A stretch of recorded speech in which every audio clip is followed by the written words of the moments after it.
بسم اللہ الرحمن الرحیم۔ صحیح بخاری حدیث نمبر 15 ایمان کا بیان۔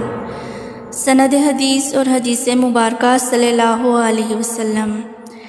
ہمیں حدیث بیان کی یعقوب بن ابراہیم نے، ان کو ابن علیہ نے، وہ عبدالعزیز بن صہیب سے روایت کرتے ہیں، وہ انس رضی اللہ تعالیٰ عنہ سے، وہ نبی کریم صلی اللہ علیہ وسلم سے نقل کرتے ہیں، اور ہم کو آدم بن ابی ایاس نے حدیث بیان کی، ان کو شعبہ نے، وہ قتادہ سے نقل کرتے ہیں، وہ انس رضی اللہ تعالیٰ عنہ سے کہ نبی کریم صلی اللہ علیہ وسلم نے فرمایا، تم میں سے کوئی شخص ایماندار نہ ہوگا جب تک اس کے والد اور اس کی اولاد اور تمام لوگوں سے زیادہ اس کے دل میں میری محبت نہ ہو جائے۔